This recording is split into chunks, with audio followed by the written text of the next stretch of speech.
Hello and welcome back to 100%.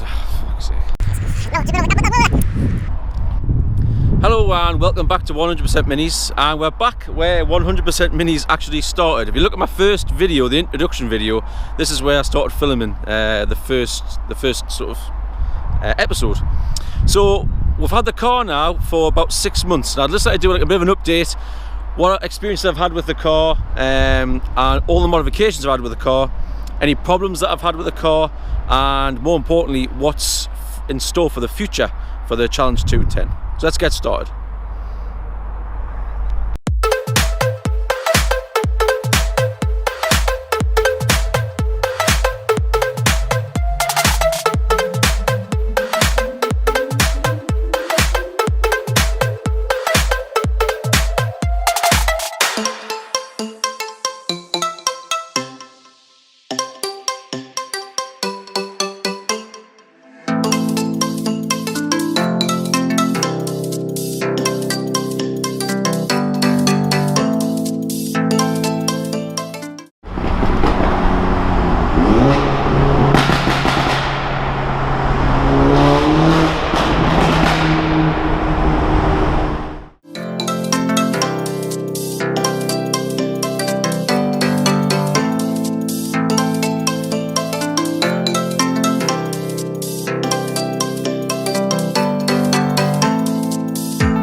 Just before we continue with the living with and update of the 6-month ownership of the Challenge 210, I was going to say a massive thank you to everyone that's subscribed so far.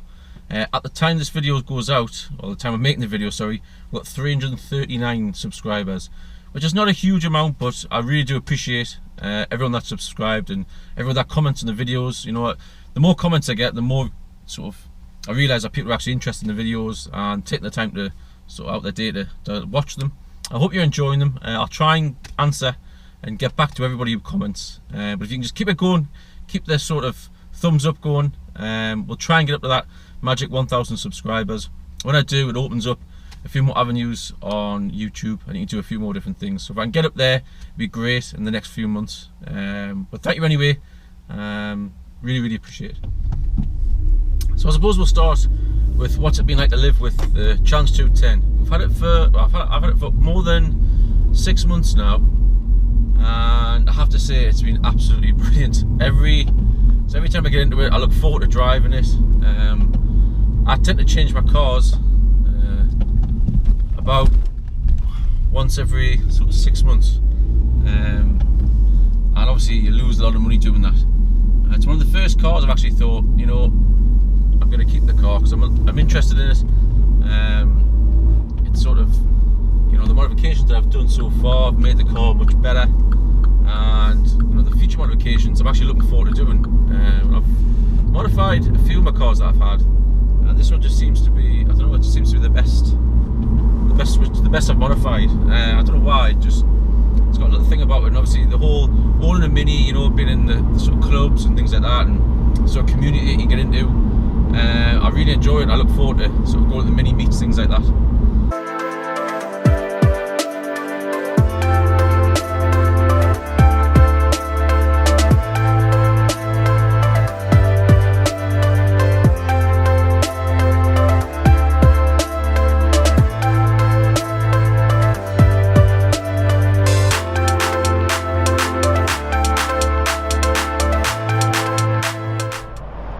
So as you can see, the car now sits a lot lower than it did before we got the springs. Let's get a bit closer and have a look.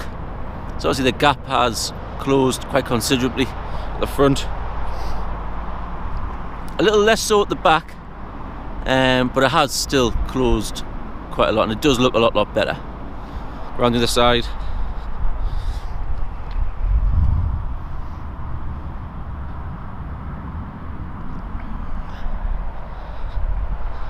So it does look a lot sportier. There is still room to play with, so I'm not going to be rubbing on anything. Also, when we get the larger tyres as well, there's still room to play with. So hopefully the 225s that we've got planned. I don't know if we'll go 35 or 40s yet. At the moment it's got 205s on it, so we're going quite a lot wider. We might have to use wheel spacers, but I think I was going to do spacers anyway, so should be fine. So when we got the car, we took it for a dyno. We dynoed it with track mode open in sport mode at 222 brake horsepower, and that was obviously at the crank. The 222 is pretty good for a little car. It's supposed to obviously have 207 or something, 208, something like that. So the power was enough, to be honest. It was pretty quick, although, you know, when you get used to it, cars in the past have been a little bit more powerful than this one. So we did want to up the power. We did stage 1. Stage 1 took it up to 269. We then fitted the Scorpion D-Cat and did stage 2, and that took it up to 296, which is pretty good. We did it. I went on the online and I had a look at some calculators to see the bhp per ton, and it's actually got the same power now as the old Audi R8 V8. So it's got the same power to weight ratio as sort of Audi's flagship sports car, sort of 6-7 years ago, which is obviously pretty good.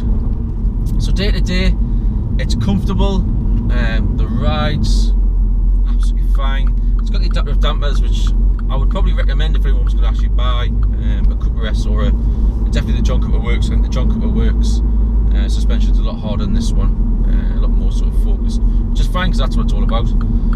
But the adaptive dampers do just take the edge off it a little bit. That and fitting some different tyres, which we'll go to soon, just makes the ride a little bit better for day to day. Day to day comfort wise, absolutely spot on. We've got the 3 driving modes, so put it into economy. You know, it just, all it does is sort of numbs the accelerator pedal, so you know you're not getting the full power straight away. We actually did a dyno with it in economy mode, and it got the same brake horsepower as it did in mid and sport mode. It just numbs the accelerator a little bit. You then got mid mode, which is sort of everyday driving modes. Still the suspension's in the comfort setting, on the damper, sorry, not the suspension, and it's absolutely fine, no problem at all. It pulls away at junctions. You can sort of, you know, put your foot down. All the power's there, and just for everyday driving. You know, I'm driving along now at sort of 30-ish mile an hour, and I'm actually in 6th gear, and it's absolutely fine. Goes along, no problem whatsoever.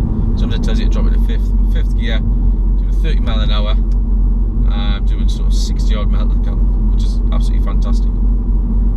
Then, when the mood takes you, you've got sport mode. And instantly, as soon as you put it in the sport mode, the adaptive dampers obviously stiffen up. The ride becomes a little bit more bumpy, but a lot more focused. The steering stiffens up, and the throttle response is much sharper. And I don't drive it in sport mode all the time. I don't see the point of driving it in sport mode all the time. When I'm just, say, going to work or in traffic, or whatever, you don't need it in sport mode. I'll have it in mid, or if I'm on the motorway, I'll have it in economy. But it does make a little bit of a drone for some reason in economy. I've noticed that. But you get it into sport mode, you get into like a sort of a nice country road, or an A road, or B road, whatever you want to call them. Put your foot down, and the power is just instantly there, and it's pretty quick, to be honest. But then get the John Cooper Works Pro exhaust button, flick it open, and that then gives you maximum power. Foot down again, and you're away. Now I've got the car set in absolutely stock mode, so this is absolutely stock driving. This is not with the JB4 on, which I will get to a little bit later on. So, you know, drop it into gear, hear the pops and crackles, accelerate, it sounds like a little racing car. Never ceases to put a sort of smile on my face. think that's one of the beauties about this car. It's got sort of two personalities. You can drive it like a bit of a loon if you want, have lots of fun with it. If you close the valve, pop it back into sort of mid mode, drive along, it's not loud at all, it's dead comfortable. It's just nice to drive, it's a nice place to sit. The interiors on them are much better than they used to be. You know, the quality of it and everything. It's just a really nice place to sit. So yeah, the beauty about it is the split personality. I love being able to put it in sport mode, open the valve, have a bit of fun, but then you don't have to have it like that all the time. You can switch it off again, drive along, just day to day. You don't upset your neighbours. Really, really good. You know, it's just a nice little place to be. So now what are the modifications? What have I actually done to this car so far? The first modification I did was after about a week. I think I had the car about a week, and the gear change just doesn't feel very positive. So I went online, had a look, and Forge did a quick shifter, or short shifter, sorry. So rang up my local, one of the local garages, fitted it, no problem. Took about an hour. It was about £100, and the difference it made straight away was unbelievable. Now, I've let other people drive this car and they absolutely love the way that it changes gear. They really, really do. So definitely, if you're going to do any sort of modification to your car, to your Mini, get a short shifter, because honestly, it really does make that much difference. Now we're tailstoning. So it's April and it's tailstoning. Second modification that I did was the JB4. It's actually the second modification. Now that's taken the power from 222 brake horsepower to 296. Along with the JB4, obviously fitted the Scorpion D-Cat. So then after the JB4, I went with the suspension, and I've changed the springs to lowering springs from EVAC, and that's changed the car a lot as well, to be honest. It's really sort of made it look a lot sportier, and the handling has changed a lot. I know if you go and look at my previous, not the last video, the video before that, you will see the video about the springs. So have a look at that if you want to. It makes the sort of looks of the car and the way the car drives much better. So have I had any problems with the car? Yes. The wheel nuts, locking wheel nuts, actually fused onto the car. So when I went to get the springs done, I had to take it to Mini to get them off. Now 3 of them came off, 1 of them would not come off, no matter what they did. And when they took it off, they actually smashed the alloy. So they had to replace the alloy. It was obviously under warranty and things like that, so it was no problem. If I'd getting that bill was over £600 to do that. So I'm glad that wasn't me fixing it. So do be careful with your locking wheel nuts. Make sure that you know, I don't know if you should, make sure that nobody tightens them with anything but a sort of torque wrench to the correct sort of levels. Otherwise, you might end up getting what I got. Now, I hadn't taken the tyres off or anything like that. That's how it came. I hadn't touched the tyres till then. So that's how it came from the factory. So it's a bit of a pain. And in typical British weather style, it started tailstoning again. Start of April, and it's tailstoning. I'll carry on in the video when it's stopped. So obviously petrol is an everyday cost. We're averaging at the moment, I'm averaging at the moment, 38.3 at the moment. But let's say that's just back and forwards to work. I don't really sort of drive enthusiastically, as you say, too much back and forwards to work.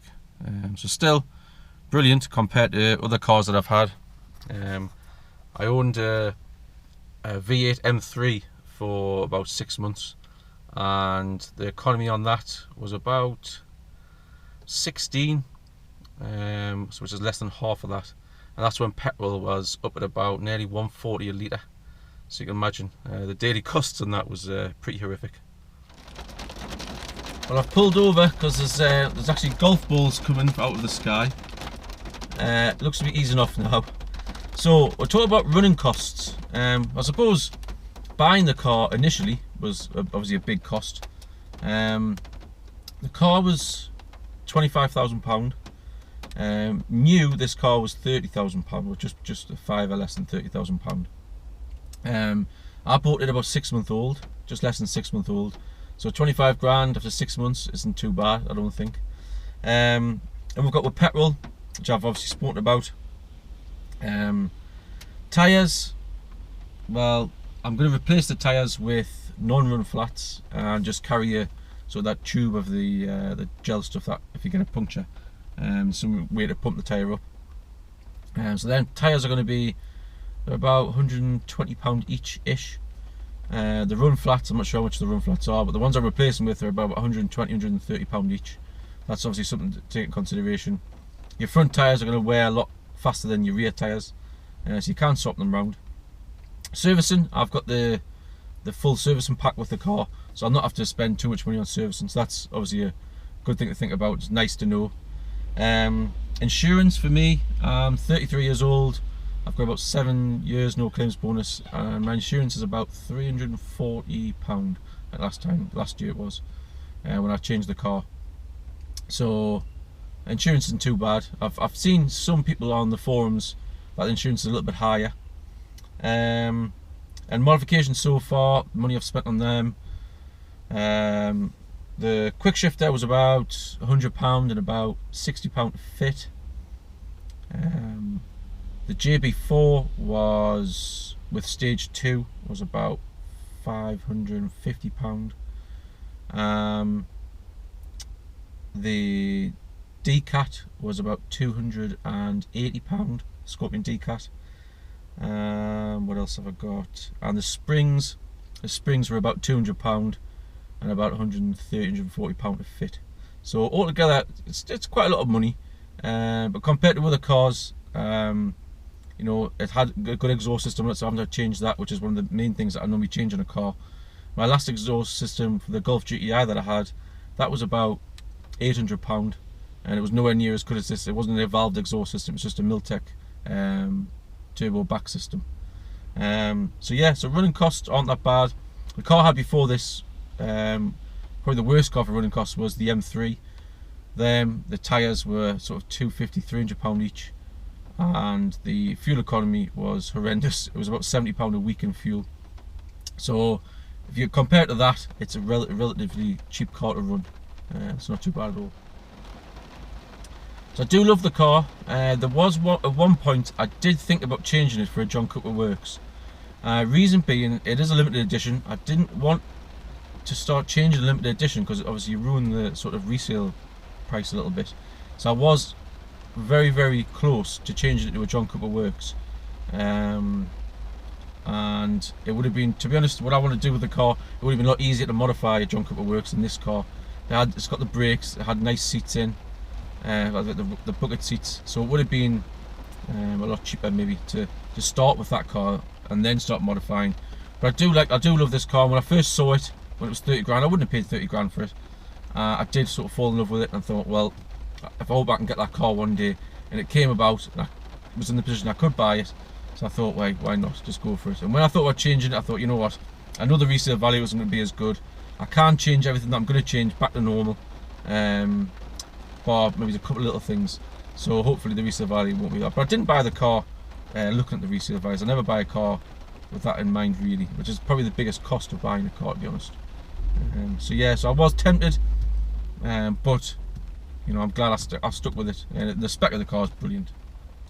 So future modifications, what have I got in the pipeline? I'm having to hold off a little bit because of sort of financial reasons.